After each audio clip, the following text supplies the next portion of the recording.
Okay, it's 3 minutes past 5 in our time zone. Thank you everyone for joining. I saw some Americans in here, so the time is not really valid for everyone, but welcome to our fourth webinar session on fetal cardiac imaging using MRI.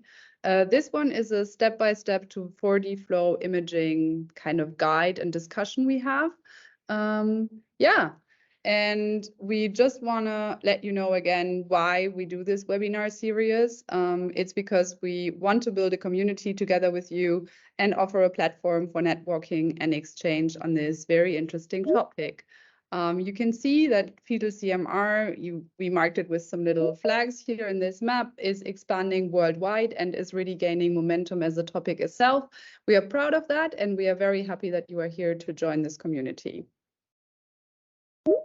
Our topic of today, as I said, is step-by-step to 4D flow images. We have two amazing speakers. I'm going to introduce them to you in a second. Just a short reminder, there is a series of 6 sessions. 3 have happened already. Today, you are joining this one, which is awesome. And then there is 2 more webinars taking place in the future, which you can see here.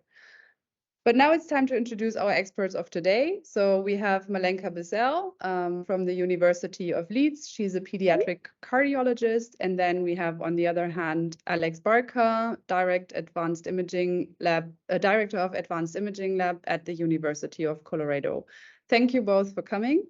And we're very much looking forward to this discussion.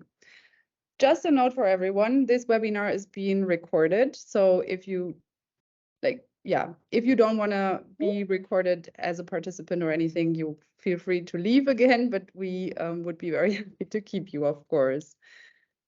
A little update on how this webinar is going. We decided we want to have it a bit more interactive. You will see from the exchange between Malenka and Alex that Fabian and myself will be teasing them with questions. And we also want you to get active and ask your questions. And just a reminder, there is really no stupid or too easy questions. Feel free to ask everything that you want to know. And if you would like to speak, you can raise your hand in Teams. There is a little button at the top, and we will be able to enable your video as well as your microphone so that you can talk live with Alex, Malenka, and ourselves. If you don't want to talk live and don't want to show your video, that's fine. You can paste your questions into the chat, and Fabian is going to record them, and then we will be able to have them answered as well. Okay, and we are diving right into it with our first question, which is for first Malenka, your best 4D flow image. How does it look like? Can you show it to us? So I very much use a commercially available post-processing platform. So I think Alex and I were chosen deliberately because I'm very much coming from the more clinical angle, where I mainly use what's commercially available. Because we mainly have a clinical setup, we don't have that much in terms of research resources. So what we use is commercially available software. And on the left, you can actually see with just a few clicks that we will talk about later, you can actually, if it's a good image, you can actually get some nice vessel flow, and you can also see your intracardiac flow. On average, there is probably a bit more noise when you use commercially available software, just because it is not necessarily made with fetal 4D flow, but you can still clearly delineate the vessels. Okay, cool. Thank you. Alex, you shared some images with us. Can you elaborate on them? Absolutely. Thank you, Nadia. And thank you for having me here. Just as Malenka said, we're coming at this from 2 different perspectives. We're very much a research laboratory, but also involved heavily with translation. So what I'm showing you here is kind of our best 4D flow image at 3T. We'll talk about that probably in a little bit later. And I grabbed a number of different examples with an emphasis on showing you the data as it comes off the scanner, and then as it looks post-processed. So this is a healthy volunteer, which typically we get a little bit better quality, but it is representative of most volunteer data, as I'll show you at 32 weeks. And you can appreciate kind of in the lower left-hand corner, that's the head-foot direction. You'll catch the duct and the descending aorta, and you'll appreciate that you can pretty well visualize what's going on, but you can also appreciate the scales that we're dealing with in relation to the field of view. Nadia, can you advance? So this is something you guys may have seen in some of my presentations. It's widely used. As you mentioned, this is one of our better data sets, so I use it often. Again, it shows the scale of our fields of view in relation to the territories that we're trying to measure. So this is one. I just want to prove to you that it's not just 1 out of 20. Can you advance the slide? So this would be another good 3T image in a healthy volunteer, gestational age 33 weeks. Again, it's representative of most volunteer data, but I will emphasize that it takes a little longer to get through this slab because we're now reconstructing at 1.25 millimeter slices, which we found to give a little bit better ability to do flow quantification. You can appreciate that these images aren't what you're used to looking at if you've seen a lot of adult aorta MRIs. But again, you can clearly see the ascending or duct and descending aorta in the far left bottom image. As you can see, we're traversing through there. One more slide, please. This is, again, what that looks like. And you can appreciate that we can visualize the umbilical vein and artery as well. And this takes a significant amount of post-processing. I'm not going to undersell that. I'll present a little bit more on that at maybe one of our in another question. Can you advance one more, please? So this is not just to show all healthy volunteers. This is a patient who is suspected of coarctation of aorta, ventral septal defect, and transposition of the great arteries at echo. Very late in gestational age. She came to us late, but nonetheless, we're getting good data. You may be able to appreciate, if you've looked at a lot of these images, that it's a little bit noisier. That just happens to be typically what happens with patients, because we're scanning all the clinically indicated stuff first, which sometimes causes the baby to move. One more forward, please. This is what that looks like. You can appreciate the transposition and maybe some abnormality where the arch is inserting into the duct. Next image, please.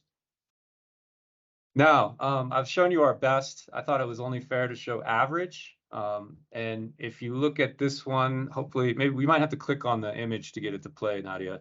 Yes. And you might appreciate a little bit more of like what we would say, non-linearities. If you look at kind of where the fat regions are, it's a little noisy. And then we're going to approach, and this is obtained at 36 weeks. It seems to have frozen. Let's go one more time. You can appreciate in the bottom left image, potentially the arch, right? Coming in here, and there's a descending aorta. And I think it's very important to understand what these should look like coming off the scanner, because that way you know whether or not you got good images. Can you advance one more? And I will say that our postdoc Takashi Fujiwara is an artist, as well as a very excellent scientist. He was still able to make this look quite nice, but and probably our frame rates aren't high enough here. If you do know what to look for, you might appreciate that there are some path lines kind of going out of the descending aorta, which are indicative of kind of some nonlinear offsets or something. This post-processing was done very carefully because this just happened to be, and Takashi knew this, it was my second son. And so we also, if you advance the slide, I spent maybe about 2 hours, 10 o'clock at night, segmenting this out because I wanted to see my son. Nonetheless, that's kind of the spectrum of data that we get. You'll note that I've highlighted everything's at 3T. If you advance one more slide, this is 1.5T, and we'll talk a little bit about that later. Will you go ahead and hit the, there you go, play it there. You'll appreciate this data is a little bit noisier, actually quite a bit noisier, and it's very difficult, but in the bottom left, you can appreciate the descending aorta right there. We just traversed through it. And if you advance one more, you can really see the degradation and signal when we go to process it with 40 flow. It's much, much noisier. Okay, so those are kind of our best and average images that we're getting here. Okay, Thank you. thank you. So these are actually very impressive images. There's one question, of course, always, what kind of equipment do you work with and the platforms? Because this is, I guess, always very important to know how to actually get this kind of data. So Malenka, maybe you start. Yes, so is that actually our next set of questions where we talk about what sort of parameters and things we use? So if you just advance to my next slide, okay. then we can start talking about that. So we, if you just, Alex and I are on two different platforms. So we're on a Siemens platform, and a lot of our 4D flow initially is acquired on the 3 Tesla Prisma Siemens. We use a prototype, so the compressed sensing 4D flow. I think our biggest problem with being at 3T is that the prism is a 60 centimeter bore, but we generally do get much better pictures than at 1.5, and we've got some examples about that later on as well. We certainly find the CS flow incredibly useful with the fetuses, just because the acquisition is so much quicker and we can acquire at a higher resolution. So we largely translated the protocol that we use in our neonates for our feed and wrap MRI that we have extensively validated and transferred that onto the fetal MRI. We had to increase the spatial resolution slightly from 1 to 1.5 millimeters cubed, just because 1 millimeter is just not possible to achieve with a fetus and obviously a pregnant lady around it. We use the standard acceleration for compressed sensing of 7.6.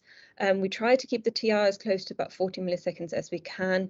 As we don't give contrast, we have a low flip angle at 7.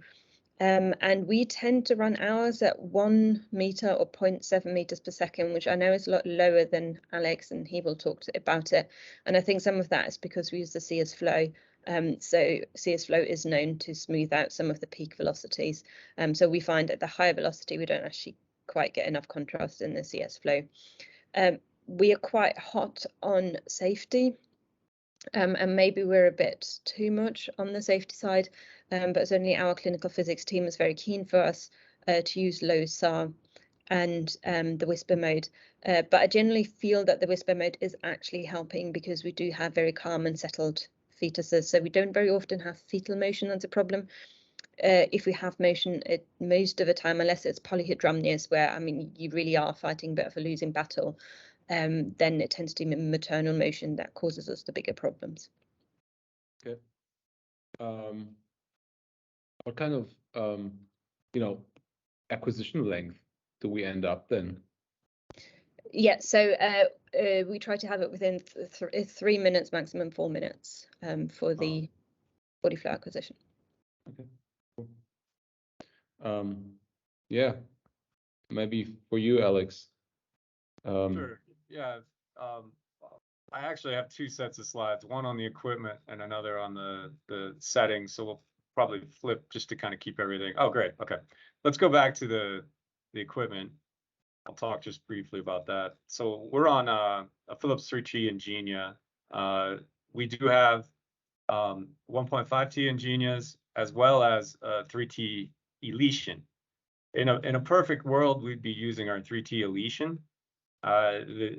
Just because we are a very heavy clinical practice, it's quite hard for us to access that for research exams.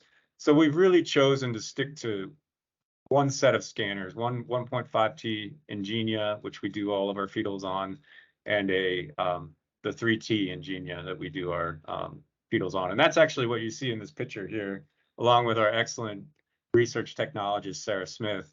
And that leads into the second part of this, is that I think Malenka can speak to this. It takes the collaboration of numerous people to make this work. And so I highlighted some of the people that have really dedicated a lot of time and effort to this. You have to have buy-in from the technologist team. It's also a challenge to do the recruiting, as some of you may know, and then post-processing and protocoling. So really, it's not just myself doing this. When it comes to planning, I will mention that we use an off-the-shelf Philips 40 flow sequence. It's not compressed sense. We haven't had too much luck with that. We found it to have too low of a signal. And so you'll see actually at the bottom there, our sense factor is typically 2 times in the phase and about 1.5 in the slice direction. So it's kind of like a little over 3x in terms of its acceleration factor. In order to get below, hopefully somewhere on the order of 3.5 minutes, what you'll see here is this is a summary of our 40 flows. If you hit the button there, it might highlight what I'm about to say here, Nadia. Yes. Yeah, so we're on average about 180 seconds or 3 minutes. We try to keep it below 3 minutes or at least 3.5 minutes because we find the baby moves. And so in order to make this compromise, typically our adult exams take anywhere from 7 to 10 minutes. We have had to use a 2.5 millimeter isotropic voxel acquired. We do reconstruct in the slice direction down to 1.25, and this was after a conversation that Malinka and I had when she came to visit our site. And it does help with our flow quantification, because otherwise you're only going to have 1 or 2 or 3 voxels across the cross section of an aorta or a duct. Our temporal resolution is comparable to what Malinka is doing. 1 average. Our VENC, we find that we do alias. It's very similar to adults. We use 150 centimeters per second. And again, we try to really make sure that our acquisition is as fast as possible, because that's what's going to make it succeed, and that requires us to do it at 3T. Again, I don't have this on here, but of course we're in low SAR mode as required for any of our fetal imaging. All right, that's pretty much what we're doing. I don't know if there's any questions out there. There's just one question coming up from Eric Schrauben. He asked the following: it seems the majority of the motion in these short scans is maternal respiration. Are there any prospective measures taken to address maternal respiration? Malinka, you want to take that, or I'm Go happy to ahead do then. So yeah, I think about it all the time, and I've tried all sorts of random things, and that's where you realize that life is just not made for fetuses. So I tried using the inbuilt respiratory navigator and just putting it on the maternal diaphragm. Quite often your coil coverage doesn't cover it very well. Problem number 1. Problem number 2, it takes so much out of your cardiac cycle in a fast heart rate with a fetus that actually you lose quite a lot of very vital information. So that's actually, you end up with worse image quality for that reason than you did before. The solar system, which is the 1.5, we're currently trying to get the 40 flow to run, where it is more difficult just because it is a 1.5 and we don't have CS flow available on the latest version, so we only have the standard flow. So we're doing similar things to Alex, where we acquire 2.5 and then reconstruct to 1.25. They do have some inbuilt respiratory motion, and I've tried respiratory bellows, but the problem is the computer can't cope with having 2 different informations from 2 different pieces, because of course you've got your externally gated DUS device, and then you want to access the maternal breathing, and at least in Siemens, the computer says no, because they can either read from one or from the other, and they can't combine it. Okay.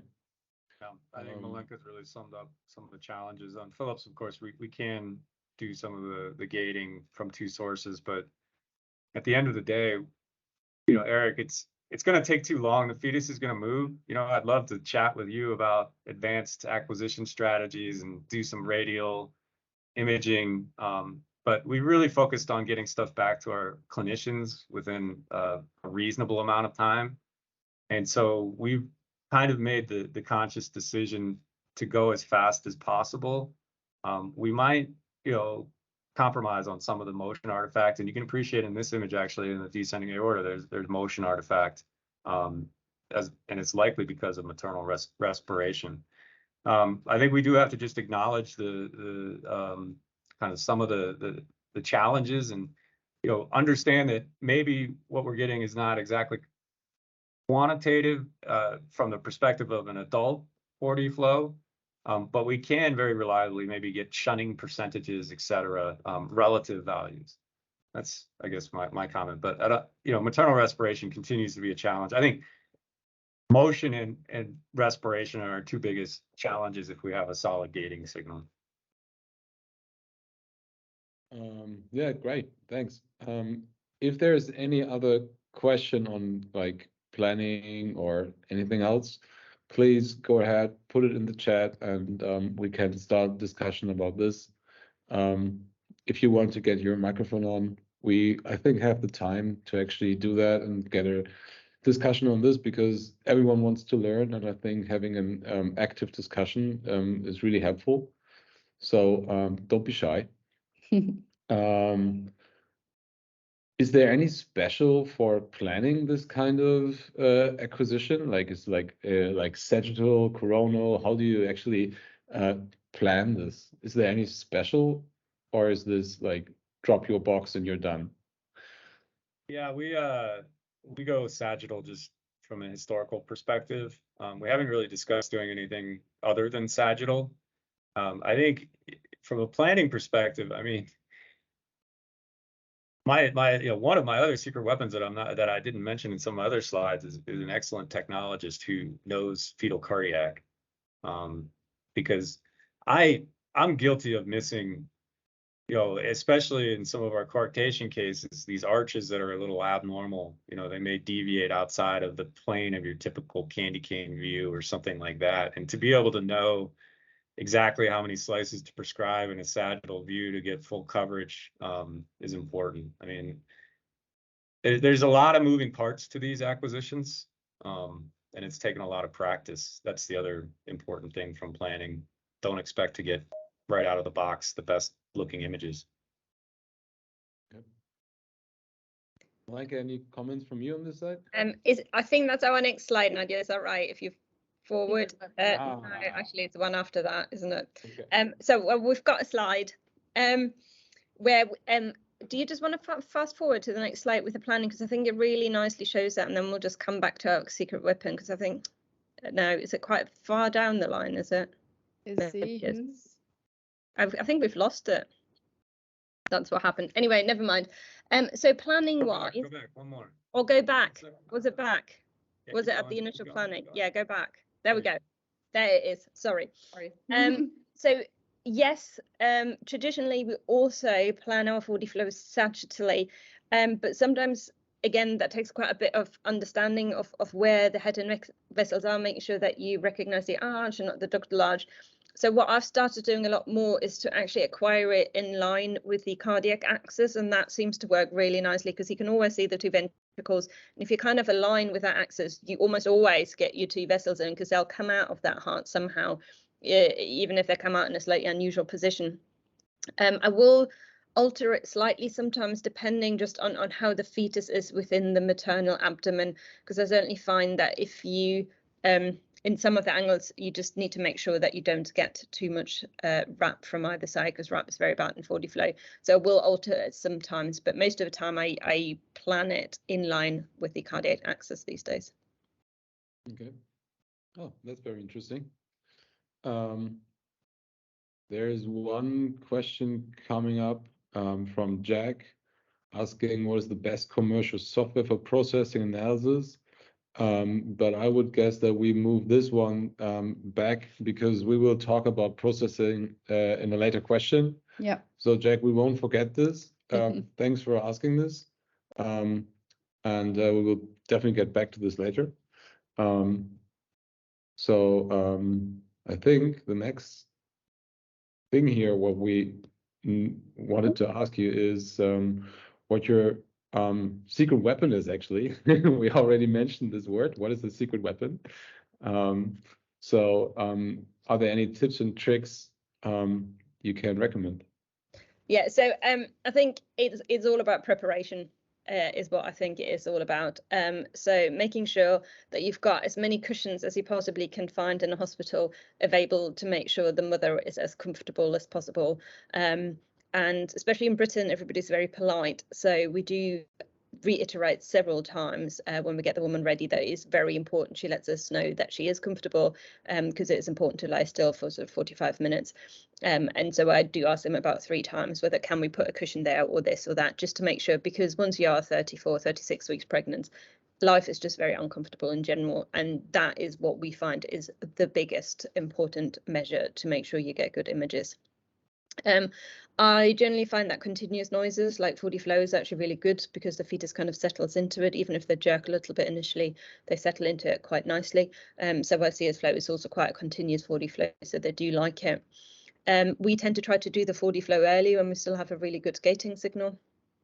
Pretty much do the initial planning images so we know where the fetus and the heart is, and just go for it, and get that out of the way.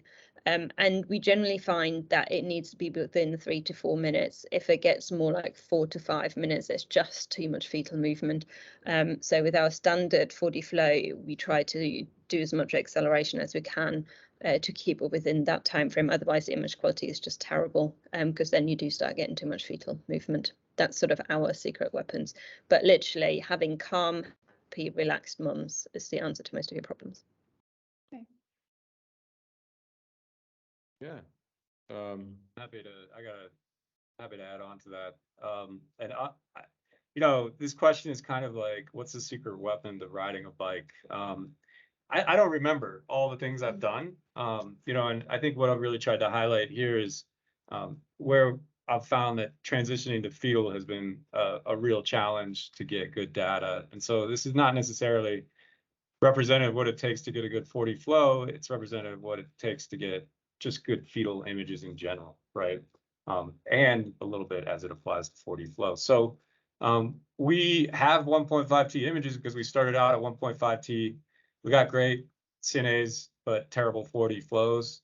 And we also need to develop our fetal protocols for 3T, because we have 3 3Ts and only one 1.5T. And so just for a scheduling perspective for our clinical fetal exams, we needed to optimize our 3T. So we moved to 3T and found we got great 4D flow data.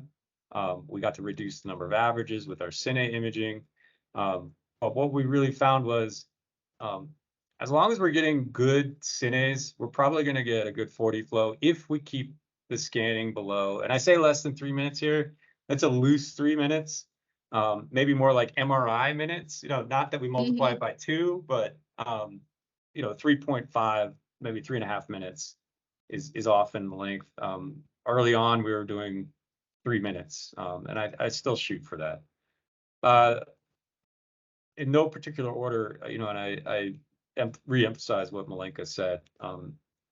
Prepping the subject is really important. If you have a solid gating signal, which we're getting pretty regularly, we try to scan before doing any of the Cine imaging, if we have the option. If the 4D flow is for research, we have to do it after we get the clinical data. So that's just, we don't have a choice there. But yeah, we try to scan before any black bloods or Cine imaging, and we usually get a better 4D flow. We're now scanning in the beginning and at the end because of some of our, we'll talk about validation in a while, but because of our scan rescan efforts, and invariably the second one is going to be a little bit lower quality. We give the moms the option to lay on their back or, you know, kind of a left tilt. It's up to them, whatever they are most comfortable. As Milenka said, talk to the mom, make sure they're comfortable. You know, that's going to hopefully, you know, translate to the mom not moving, as well as hopefully initially with that droning 4D flow, keep the baby somewhat calm. That's really, you know, without going back to the days when we were first trying this, you know, again, there's lots of moving parts. I think you have to isolate and problem solve without changing too many variables as you're getting started up, and that's just going to happen from practice. So the thing that's not on here is again, don't expect to scan your first patient on a critical question that you have to answer with 4D flow. I would definitely schedule some volunteers. That makes sense. Yeah. I really like the idea of having the mom as comfortable as possible.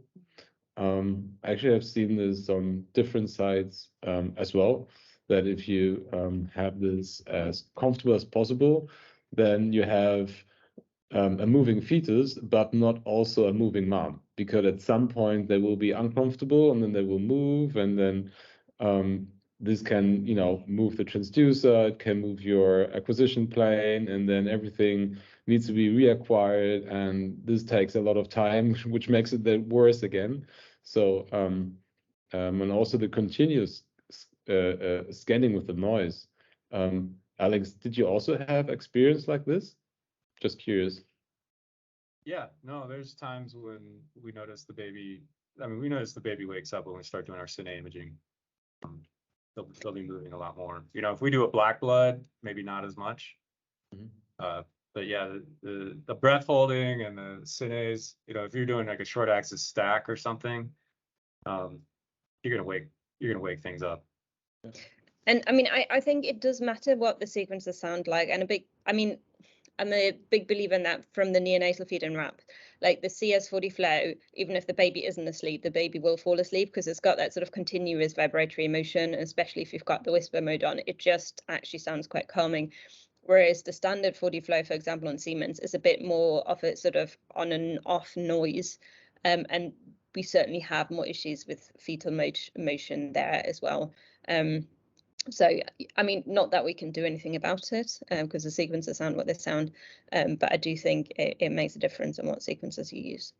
Yeah, and I will say, just to add on to that comment, we've tried with some success using the oh gosh, it's slipping my mind right now, the Philips whisper mode name, and we have gotten some decent images. It just happens that we don't have to use it, and we don't necessarily find that it's helped with keeping the baby quiet during our cines. So we just haven't used it, but it does work. That's quite interesting. That's cool. That's very nice recommendations also for others, I think. Yeah. In general, I love the secret weapons. If we apply all these secret weapons, like how reliable do we get good 4D flow data from it? Alex, maybe. Alex, to answer that question. Yeah. I would say if we're getting diagnostic cines, we're going to get 4D flow at 3T. We've been, you know, and I would be, you know, I haven't gone and counted necessarily, but I would be willing to bet money that 99 to 95% of the time we've gotten it if we have a diagnostic cine and we have, you know, solid gating. Really, the only time at 3T where we don't get it is for whatever reason baby starts, you know, we're doing a clinical and we're at the end of the scan and baby started moving and now, you know, baby's heart may have moved out from the beam line of the transducer and gating may be dropping or something. You know, that's where you'll have your failure.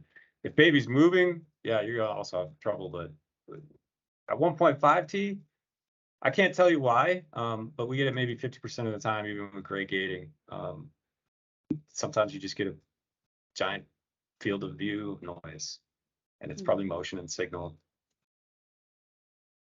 Okay. We also tend to put our more challenging patients at 1.5T, those that are maybe larger, because at 3T we kind of have some of our attenuation issues, you know, and those with polyhydramnios. So it's kind of one of those things where we're also dealing with more challenging patients at 1.5T.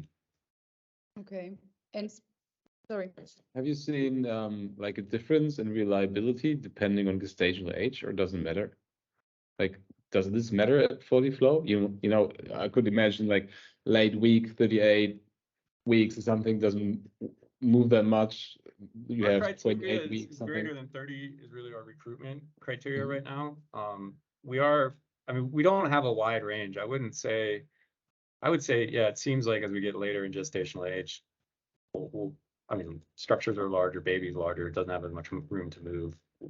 There may be a little bit increase in quality, but from a reliability standpoint, we're going to get it above 30 weeks more often than not. I think image quality, the thing that makes the most difference, I think, in my view, is the size of the mother. If you've got a really nice, slim, cute abdomen, the images in 4D-Flow are just so much better than if you have a larger lady where there's just more to image. I would definitely say in 4D-Flow, not so much in cine imaging, but in 4D-Flow, you definitely can see the difference. Mm-hmm. And when we speak about good data, how can we validate 4D-Flow? Malika, you want me to? Yeah, you go for it, because we've taken the easy approach and said, well, we've validated in neonates, and late gestation fetuses are the same size. But we've talked about it at length, so Alex will answer that question. Yeah, I think when you say validate, that's we have to define what validate means, right? So there's all sorts of validations, and what are the measurements that we want. I will say that we are actively doing kind of scan rescan reliability in our volunteer cohort, where we have 2 scans, and we're getting good results. Another thing we will do is measure the let's say, for example, the arch at 3 planes about 1 millimeter separated, and look at coefficient of variance. And we're establishing kind of baseline values for those to understand when we think we're not getting good values. But if you mean by validation that when I say that we have 2 milliliters per cardiac cycle in the arch, is that actually the number that we expect in real life? I think we're not there yet, and I don't expect it to be actually 2 milliliters. I think it's going to be underestimated. There's literature out there going back to the 90s where they've looked at the critical number of voxels that you have to have in a cross section and what your flow underestimation might be. But what we do know is that it's consistent as long as your structures are about the same size in terms of the underestimation. And so we're feeling very comfortable in terms of validating. I hate using the word validating, but confirming our numbers with other 2D flow studies, in particular those out of the Toronto Sick Kids group, where our flow shunting values, say for example, as a measure of total cardiovascular output, are very much in line with what Mike Seed and Chris McGowan have been reporting, and so we're very encouraged by that. We also know that we're slightly, and I mean, we're putting this together now, but we are underestimating some of the values that they've published. But in talking with them, they've also said that some of the methodology used there may have been slightly overestimating the reported values. And so there is no perfect gold standard by which to validate against. Maybe, one of the other things that we're working on is getting together a phantom that is representative of the structures that we're trying to measure to understand what our degree of competence is in these measurements. And so I could speak at length about validation, but from the perspective of nothing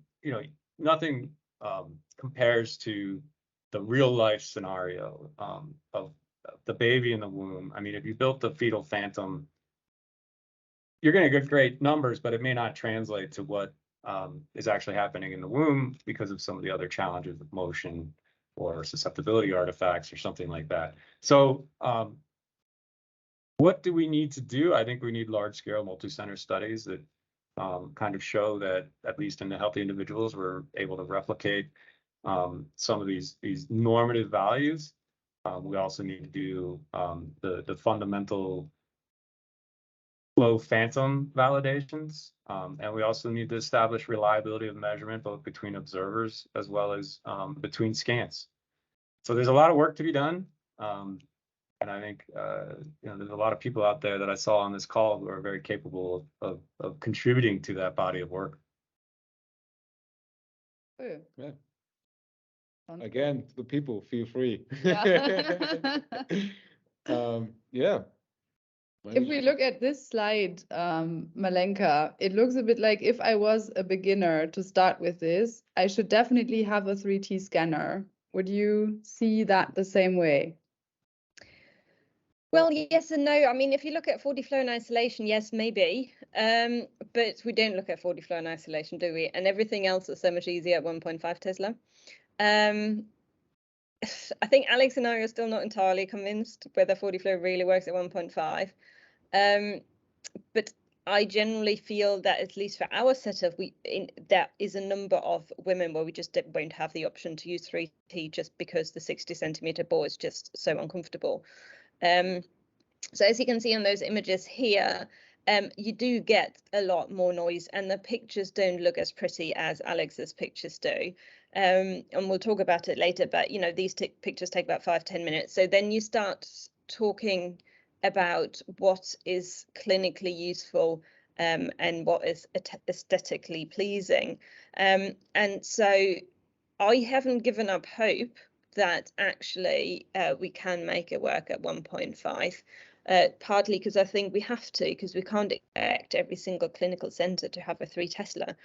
And certainly you've got other things are trickier, like cine imaging and things like that at 3 Tesla. So I think we will have to keep going, but we have to be realistic that we can't expect those beautiful 40 flow pictures from a 1.5, especially when we start out. I think we have to have realistic expectations and then see that that is clinically reliable enough to use it for decision making. Yeah. Then for another question, I guess, have there been any cases where the 40 flow already helped for like diagnosis for any cases? Can you comment on that?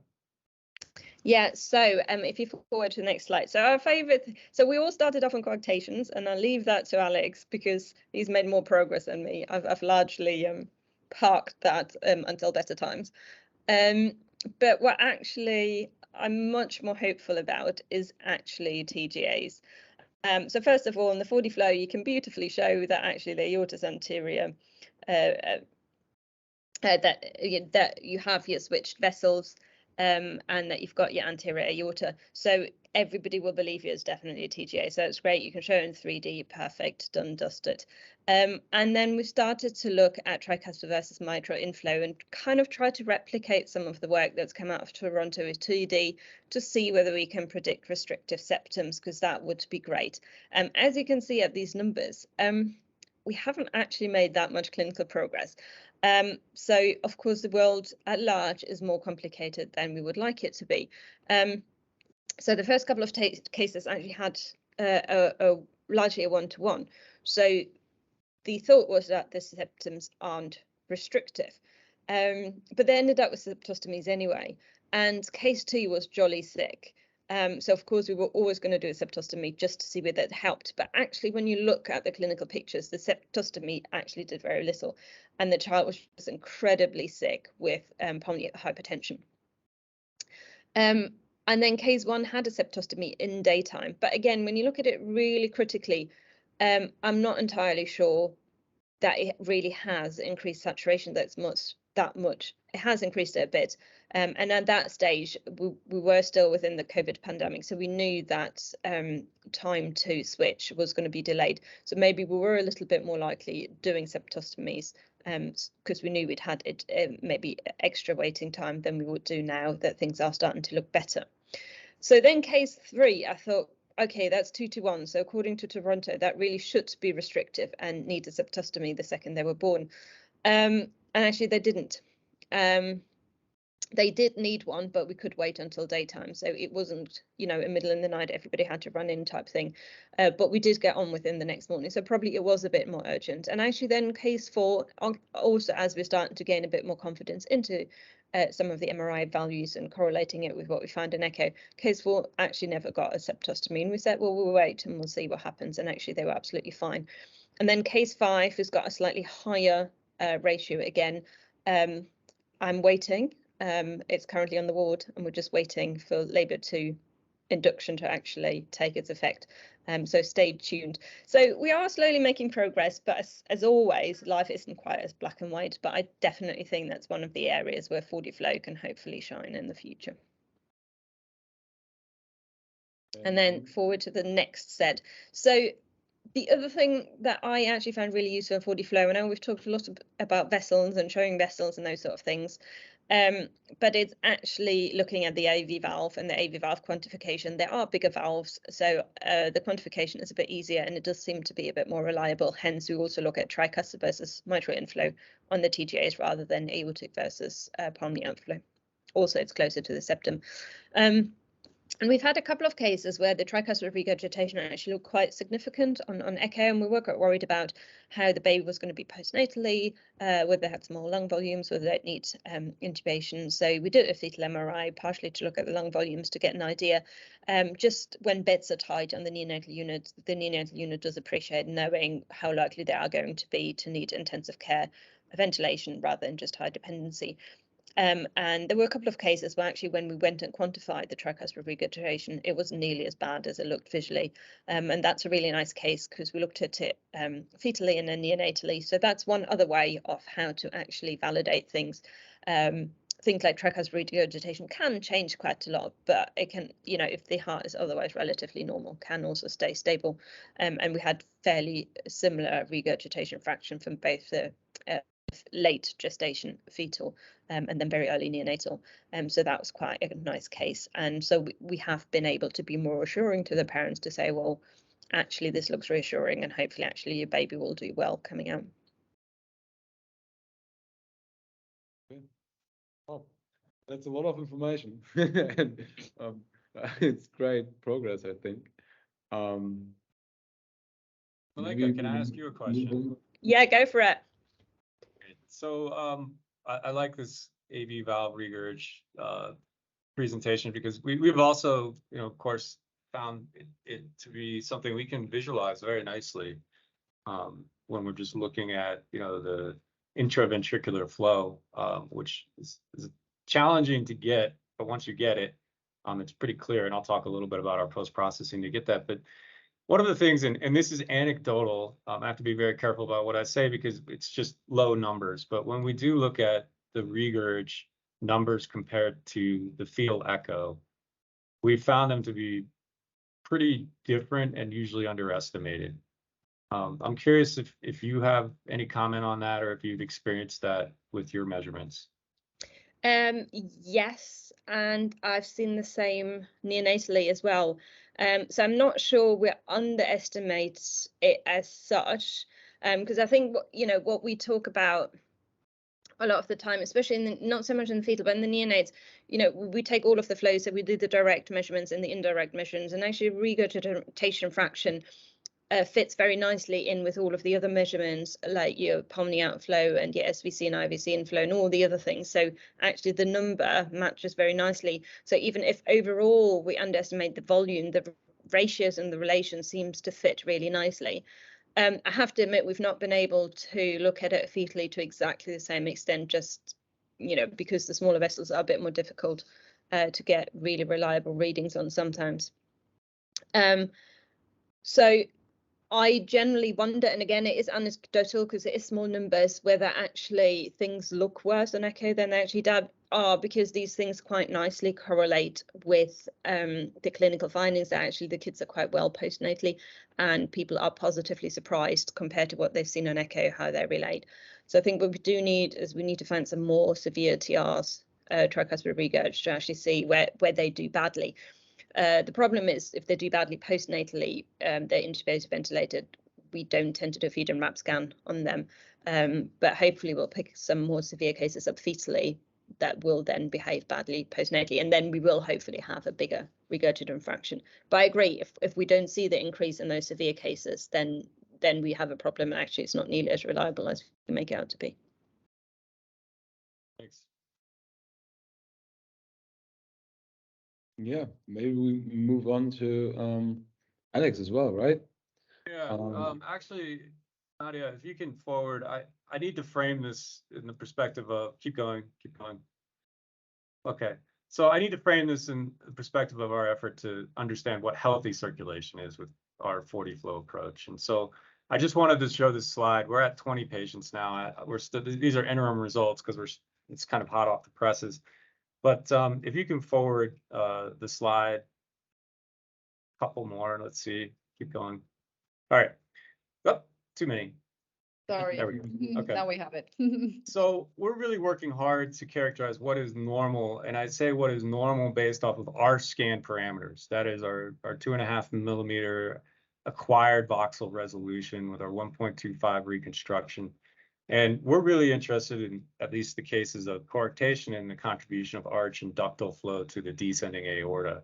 And so that's what those red boxes kind of highlight, is we're trying to establish what are the percentage shunting that is kind of shown in the bottom there. This kind of replicates what Mike Seed and Chris McGowan put out in that Circulation Cardiovascular Imaging, I think with 2D flow back in 2014. And we're feeling quite confident in our ability to understand the shunting percentages. That is, it seems that, approximately, if you forward the slides one more, let's use this as an example. If we measure, advance one more, if we measure in the arch to the descending aorta, and now this is just using the 20 volunteers that I've mentioned, we're finding that the contribution from the arch with 40 flow is about, forwarded, 40%. And so that is established kind of this normative amount that we would expect from the arch to shunt into the descending aorta in a healthy fetus at the ages of 30 some odd gestational weeks. If you go back now, Nadia, to our tale of two patients, that is really what I wanted to kind of emphasize here. It's anecdotal. We're still gathering evidence, and I know that David Lloyd and company are really working hard to also kind of tease this out. But at Echo, we've got two patients who are suspected of coarctation, long segment coarctation. Obviously the moms are anxious. They're starting to move to the tertiary care center to be observed before birth. And we invite them to get a cardiac MRI, fetal cardiac MRI. If you go ahead, one slide, please. So this is the 40 flow data that we obtained in these two patients. Patient one, I'm not going to belabor the measurements, but patient one had a net ratio of arch to descending aorta flow of 0.13 or 13%. Patient two had a net ratio of arch to descending aorta flow of 57%. And we're starting to find, we've now got about 10 patients, that this is somewhat of a, I should say, sensitive, maybe not specific marker. I think there's also anatomic markers of coarctation. But if you forward the slide one, patient one ended up with a confirmed distal arch coarctation at postnatal echo and received end-to-end anastomosis, where patient two came out normal. And that's something that I want to emphasize. I mean, it's early days. I think we all have to appreciate 40 flow started being done in the fetus very, very recently. And we really want to use it, but I think we do need to do the due diligence to make sure that we understand what the diagnostic capability is and accuracy. So maybe that helps answer some clinical applications that I think might be promising. I think Milenka definitely has the clinical perspective. And in most of these cases, I have to, again, remind everyone, echo is frontline. And when you have this suspicion of a diagnosis, MRI is that adjunct that either provides or reduces the confidence in that echo diagnosis, is what I'm starting to find when I interact with our MFM teams and talk with all the clinicians, is that, hey, this either provided more confidence in this diagnosis or less confidence in the diagnosis. Still very impressive. Very cool. Very impressive results. In terms of time, because I would love to talk about this way more, but in terms of time, I would follow up on the question from Jack. And this is about the post-processing, because, I think there's a lot of work also going into the post-processing, how this is done. If you can go maybe, more. it looks like we have a very clinical audience. Maybe Milenka should answer that first. No, you're going to show them how you get your beautiful pictures, and then I do. Well, not easily. That's the answer. Obviously, we've spent years and years. Milenka is familiar with our workflow. She actually was one of the original users going all the way back 15 years or so ago. we use kind of what we've always used coming from Germany to Northwestern, and now I've kind of spun it out onto the Philips platform. And that's a couple things that you may be familiar with and a couple things that are new. First and foremost, we got to understand fetal weight to normalize all of our measurements. So we're doing that from a, instead of using echo reports, 3D volumetric segmentation. And then advance the slide, please. And then we have these normalized flows that we obtain using that fetal weight in these various vascular territories. And I want to point out a couple of things here. These are obtained after segmentation that I'll talk about in a moment. And you also notice that there's multiple planes placed at each territory. And that's primarily to do some quality assurance in terms of coefficient of variance of our measurement. Advance the slide, please. So our post-processing starts with something called VelaMap. It's custom MATLAB software that is a culmination of a number of groups, primarily coming out of Freiburg in Germany to Northwestern with Michael Markle. And we've adapted it for our purposes here to use on the Philips platform. We then use 3D Slicer to get segmentation of all the vascular territory to mask the images so that we're not just looking at a bunch of noise in our pathline visualization. And then we do our flow quantification and visualization in EnSite. Next slide, please. So this is what it looks like real quick. This is from 2007 when Jelena Bach first published the VelaMap. I invite you to look up any of Michael Markle's publications on 4D flow to understand more about it. But in essence, it does noise masking, eddy current correction, and anti-aliasing of velocity wraps. Next slide. This is actually fortuitous. I came across an image of Milenka and I when she came out visiting, and Takashi was also joining us. He's our 3D segmenter extraordinaire. He's also trained some deep learning networks to try to make his job a little easier. But I just put the bullet point here. This is time consuming. It takes him about 90 minutes to segment out all the vascular territory. This is research. This is something that he's practiced in and done quite a bit. 90 minutes is probably not what you would expect if you were just trying to do this yourself. Next slide, please. And then this would be kind of our quantification within EnSite, and this is where we get our pathline visualization, our movies. And again, you can kind of see us measuring the various territories to check internal consistency. That's really, you know, all of this is not, this is not user-friendly software, and I hate to say that, but you know, it's early days, and I hope, you know, people will adapt some of the findings that we have into the commercial packages, which Milenka will talk about now, I think. Yeah. So I was visiting Alex in Denver. I was like, well, maybe I could just put Takashi into my hand luggage and nobody will notice that he's gone. Because I think that is actually the proper secret to getting good post-processing, is have a very, very dedicated postdoc who's very meticulous and an artist. I don't have a Takashi, so I use commercially available software, and the quickest way to actually get a meaningful clinical number, and I have done the tricuspid versus mitral because that is what I use most for clinical, and it literally is that easy. I mean, like 5 minutes or so, I'm done. You load your 4D flow, you load your cine images, you click onto the next tab, you find the valve that you want to look at, highlight it, you then click onto the next tab, and then it's already trying to find it for you. In an ideal world, you'd have a 4-chamber and a 2-chamber, but a lot of the time with the fetuses, we don't, and it works just fine with a 4-chamber. And then you can see it already highlights the valve that you've highlighted, so you know which one is which. And then you just go through the cardiac cycle, make sure that your white blob is where it should be, and you get your flow curve, and you're done. It doesn't look as pretty, but it does give you numbers. And I mean, I would venture to say I've seen Milenka kind of demo this for me, and you know, it certainly is the clinical solution for sure.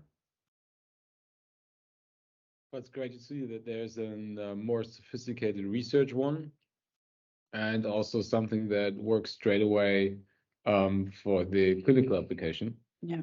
So that they're both worlds are actually, you know, accessible, and then maybe in the future the research one can go into more, you know, commercially ones, but at least we can already analyze, have results of this. So I think it's quite cool. Cool. I think we need to wrap up, right? Yeah, with this we are. So I don't have any more questions. I think we have answered all questions in the chat so far. There haven't been too many. So this would be your possibility now to put another question into the chat, to talk to Alex or Malenka. If you don't do this now, you can also contact us or them, of course, directly to get more insights in how they actually do that. So from the work I've seen so far, this is really impressive. Yeah, that's amazing. Thank you both for your availability. Big thank you for sharing all of this. Yeah. I think this really helps the community to see where we are right now and what is actually possible. And I would believe you get a bunch of emails now of, can I do this? How do I do this? So I've seen a lot of interest from different people around the world. So I think to learn from you how to do it and where are actually the drawbacks and whether the secret weapons, I think is really amazing. Yeah, don't be afraid. Contact us or them for more information how to do it. And we are happy to support all of you. We want to build a network, as Nadia said, so this will be really helpful also for us, that your active participation in this is really appreciated. So we can't move forward without all of you asking questions, doing more work on this. So we also need you. Yeah, happy to build this network, and please reach out. Thank Okay. you. Thank you. Thanks, everyone. Thanks so much, Alex and Malenka.